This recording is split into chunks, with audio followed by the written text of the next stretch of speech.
Let's go back to Matthew chapter 24. Matthew chapter 24, verse 22. Read that one more time. And except those days should be shortened, there should no flesh be saved. Okay, so now read on. But for the elect's sake. For what? The elect's sake. We just read in the book of Isaiah chapter 45, verse 4, that the elect is Israel. So what is Jesus Christ saying? For Israel's sake. Read on. Those days Come on. shall be shortened. Now, why does that's now to the average unlearned individual, they're not going to think that makes any sense. Why would Jesus Christ shorten the days that's leading up to the end for the Israelites' sake? That means he's making the end come faster for the Israelites. That's not going to make sense to people that don't know the scriptures. Because why would Jesus Christ bring the end of the world for the Israelites if he loved them? Because Jesus Christ knows what's going to happen in the end of the world. Let me answer that question for you. Why, for Israel's sakes, Jesus Christ is speeding the end up? Let's get the book of 2 Ezra chapter 6. 2 Ezra chapter 6. And we're going to read the 9th verse. 2 Ezra chapter 6, verse 9. Read that. For Esau is the end of the world. Read that one more time. For Esau is the end of the world. For Esau is the end of the world, which we're going to get into the breakdown of this, in prophecy to show you that the Esau and the Edomites are the people today that's running the American government, the British government, the Israeli government. These are all Edomites. So we're going to let you know who they are and how they have prospered all the way up to this point through prophecy and how they are coming against the Israelite Church of God, Jesus Christ. But Esau is the end of the world. Okay, that means that Esau will be the last Gentile nation to rule the world when the end comes. Read on. And Jacob. Read it one more time. And Jacob. Read it again. And Jacob. Read on. Is the beginning of it that followeth. Now it's all beginning to make sense. Why Jesus Christ want to speed up the end of the world? Because Jacob is getting the world after Esau. After Esau's world go out, Jacob's world is coming in. So what world is Jesus Christ speeding up? He's speeding up Esau's world. Those statements about the end of the world were made in the Roman Empire. You want to know who the Edomites are? Go look at any film produced of the Roman Empire. Those people that you see as Augustus Caesar and Julius Caesar, those are Edomites. For anybody that want to know who an Edomite is. Do everybody understand that? Whoever looked like that is an Edomite if you come from that nation. Everybody got that? Everybody got that? So now the point is that Jesus Christ is speeding the end up just so Jacob can begin to rule. So that's why we see the establishment of the Israelite Church of God, Jesus Christ, which is the Israelite nation coming back. Read 2 Ezra chapter 6, verse 9 one more time. For Esau is the end of the world. Esau is the end of the world, meaning Esau will be the last Gentile nation to rule during the time of the Gentiles. When the time of the Gentiles is up, then the last Edomite kingdom would be up. The first Edomite kingdom was the Greek Empire. And what you're going to find out is all the Edomite kingdoms, they all oppressed the Israelite church. They all had a part in playing some major oppression against the Israelite Church of God, Jesus Christ, all throughout history. But Esau is the last nation to oppress the Israelite Church of God, Jesus Christ. It took a while, because it started, their first kingdom was the Greeks. When we go to the history of the Israelites, when we go to the Maccabees, let's go to 1 Maccabees, chapter 1. And we're going to show you a history of Esau and the Edomites oppressing the Israelite Church of God, Jesus Christ, which is the Israelite nation that you read about in the Bible. Let's get the book of 1 Maccabees, chapter 1, and we want to read the first verse. 1 Maccabees, chapter 1, I want you to read that all the way to the third verse. 1 Maccabees, chapter 1, verse 3. Read that. And it happened after that Alexander, son of Philip, the Macedonian, Read on. who came out of the land of Chittim, has smitten Darius. Has smitten who? Darius. Read on. King of the Persians and me. So what are we giving you? Prophecy fulfilled. Go in your history books. Before the Greeks ruled, who ruled? The Persian and the Mede Empire. It's known as the Medo and Persian Empire. They was the ones that was ruling. And what you're going to find out is before these empires actually came into power, God foretold his prophets who would be the kingdoms that would actually be ruling this earth all the way up to the end of the world. Okay, now we get to the point of the last Gentile nation to rule over God's people and God's church, which is the Israelite Church of God, Jesus Christ. And it was the Greeks. Okay, it started with the Greeks. Unfortunately, this last Gentile nations had 8 opportunities to be able to rule over the empire. They was going to be able to have 7 kingdoms, and there was going to be one kingdom that was going to come out of the last kingdom, which was supposed to be the last, which was the British, and that was going to be known as the 8. Everybody understand what I'm saying? But you will get it as we go along. But now we're going through history. The Persians and the Median Empire was defeated by Alexander and the Greeks. Read that one more time.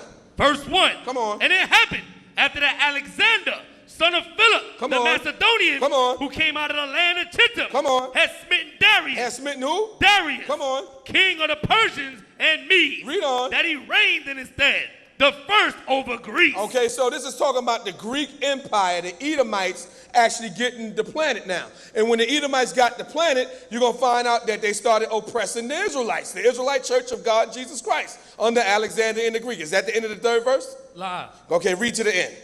Verse 3. Come on. And went to the ends of the earth. He went where? To the ends of the earth. Come on. And took spoils of many nations. Read on. Insomuch that the earth was quiet. The what? The earth was quiet. Come on. Before him. Come on. Whereupon he was exalted, and his heart was lifted up. Come on. Is that it? Yes, sir. Okay, now let's go to verse 7. So we see that Alexander and his army, they went throughout the whole earth, and his heart was exalted, and his mind was lifted up. Now you're going to see he's going to start to come against the holy people of God. Give me verse 7 all the way down to 10. Read that.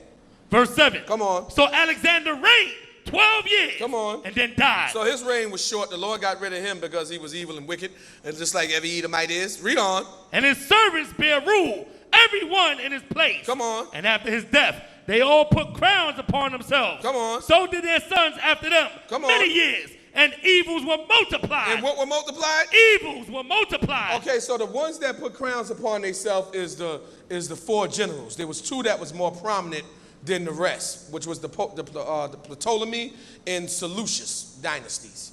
Okay, these were the 2 prominent ones that was actually took over Alexander's reign and actually kept it for a while. Read on. And evils were multiplied in the earth. And what was multiplied in the earth? Evils were multiplied in the earth. Come on. And there came out of them a wicked root. Come on. Antiochus. Who? Antiochus. Come on. Surnamed Epiphanes, son of Antiochus the king, who had been in hostage at Rome.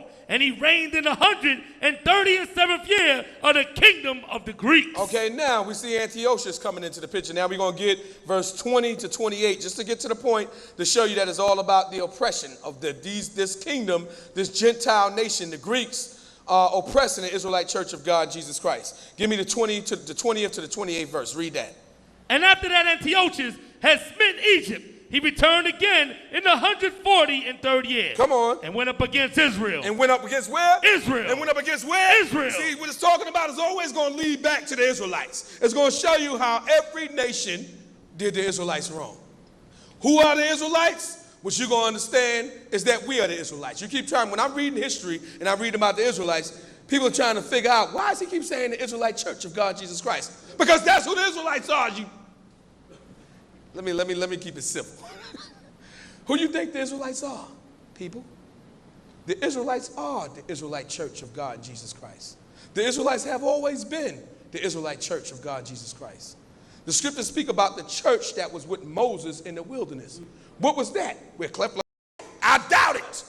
Actually, no, it's not. It's not even a doubt. It's a definitive no. Okay? It was the Israelites that with Moses in the wilderness. That is the church of God. Now, something significant happened during the time of Christ that made it the Israelite Church of God in Jesus Christ. You got some people that's idiots. They're idiots because they're not interested in facts. Only an idiot is not going to be interested in facts. And they try to write histories about the Israelite Church of God, Jesus Christ. And they say we changed our name to distance ourselves from some of the old teaching, or we changed our name to get tax exempt status. I mean, how stupid can you be? If you want to know why we changed our name, then shouldn't you be asking us, dingbats and dummies and boneheads? If you were really interested in some facts, shouldn't you be asking us why our name is now the Israelite Church of God and Jesus Christ? But you're not interested in facts. You're only interested in telling lies because you're the sons of Satan. So we understand that. But our name is the Israelite Church of God, Jesus Christ, because of something significant that happened during the time of Christ that we are recognizing, okay? And we are re-recognizing these facts. And that's why our name is Israelite, the Israelite Church of God, Jesus Christ. What was the fact that was being recognized during the time of Christ? That Jesus Christ was the Son of God. That he wasn't born through a normal birth. That he had a holy conception. So we knew that it was actually God that was in Jesus Christ. So that's how it became the Israelite Church of God in Jesus Christ, because those Israelites that was with Christ recognized that that was the Son of God and that the Spirit of God was in him. So now they became the Israelite Church of God in Jesus Christ. Those are the ones that recognize the true divinity of Jesus Christ. When we got to this point through the Spirit, that's when our name changed, and let everybody know that we're the ones that recognizing the true divinity of Jesus Christ. And then because we're trying to escape paying the sales tax, you either might say, oh, it's the world. You talking about trying to get out of a sales tax? Give the earth back, you idiots. Matter of fact, we're going to take the earth back. There ain't no give it back. We're going to take it back. Okay, Jesus Christ going to take it back. But read that one more time. Tell them where you at. 1 Maccabees 1 verse 20. Come on. And after that, Antiochus had smitten Egypt. He returned again. Come on. In the 143rd year. Come on. And went up against Israel. And went up against who? Israel. You're going to find out that's what the whole Bible is about. Everybody went up against Israel. Why are we reading about going up against Israel during the time of the Greeks? Because the Greeks still got to pay. You got people that want things to be forgotten and you know, they feel it was in the past. We fixed our problem, especially now in America. They talking about they fixed the problem. You ain't fixed a damn thing, okay? You ain't fixed nothing, and we going to show you that. But God going to fix it, okay? Read on. And went up against Israel and Jerusalem with a great multitude. With a great multitude, come on. And entered proudly. In what? Entered proudly. Come on. Into the sanctuary. Come on. And took away the golden altar. Come on. And the candlestick of light. And all the vessels thereof, and the table of the showbread, and the pouring vessels, and the vials, and the censers of gold, and the veil, and the crowns, and the golden ornaments that were before the temple. So just like the thieves that they are, Esau came to steal, okay? You know, this might have been on Prince's mind when he wrote the song, the artist, the songwriter Prince, when he wrote the song, The Thieves in the Temple Tonight. Maybe he knows something about Maccabees. I don't know, you know. But we know that that's the Edomites, okay? You the ones that come up into the temple and that came up into the temple and the Greeks, and you robbed the temple of God. But God allowed that at that point, and it was all leading to something. Okay, read on. All which he pulled off. Come on. He took also the silver and the gold. Come on. And the precious vessels. Also he took the hidden treasures which he found. And when he had taken all away, he went into his own land, having made great massacre and spoken very proudly. And did what? We read to the 28th verse, okay? Yes, sir. Read on. What verse you in now? Verse 25. Come on. Therefore, there was great mourning in Israel. You see that? Okay, so the Greeks came against the Israelites and put hell on the Israelites, and there were great mournings in Israel. Read on. In every place where they were, so that the princes and elders mourned. The virgins and young men were made feeble, and the beauty of women was changed. Every bridegroom took up lamentation, and she that sat in the marriage chamber was in heaviness. Verse 28. The land also was moved for the inhabitants thereof, and all the house of Jacob. Read it one more time. And all the house of Jacob. Read on. Was covered with confusion. Yeah, they were confused. How could this happen? How could the Edomites, the abominable Edomites, come into our temple and prevail? At that time, they didn't know that one thing was leading to another, that this was the time of the Gentiles, that the Israelite Church of God, Jesus Christ, which was getting ready to be manifested during the next empire, which is the Roman Empire that's coming in. And the Roman Empire that came in after the Greeks did the same thing. They put hell on the Israelites. And what happened in the Roman Empire? What happened during every kingdom that the Israelites is oppressed in? A deliverer usually shows up. See, the Greek Empire left off with what? With the Israelites being confused. How can God allow this to happen? Not to us. We're the people of God. See, back then they knew. Right now, nobody knows nothing. We're going to explain to you why nobody knows nothing now. Okay, we're going to clearly explain that. But back then they knew that God wasn't with no other nation. They knew that God was only with the Israelites at that time. They knew that. So they were so confused, how could this happen? But when you go through the history of what happened then, we know that God, through his compassion and his great mercy, he didn't allow them to fully, take over without the Israelites getting a little bit of vengeance. So he rose up an Israelite known in the world, infamous in the world as the hammer, okay, to damn knock Esau on the head And this was Judas Maccabees and his family, and Matthias, the father. And they rose up and they got the temple back. They rededicated the temple. We still celebrate this high holy day in this day and age that we are living in. Is known as the Feast of Dedication. The Festival of Lights is known as Hanukkah. Jesus Christ even verified this holiday by, it tells you in the book of John chapter 20, it's St. John's chapter 20? St. John's chapter 10 verse 20. It tells you that Jesus Christ went into the temple to celebrate the Feast of Dedication, and it was winter. So it's letting you know that Jesus is the same yesterday, today, and forever. That when Jesus Christ was manifested in the flesh and he went into that temple, that means that he was saying, I was behind everything that went down during Judas and the Maccabees' reign. How they beat the hell out of the Greek Empire and got the temple back and even got the assistance of angels. That was known as a military victory of the Israelites.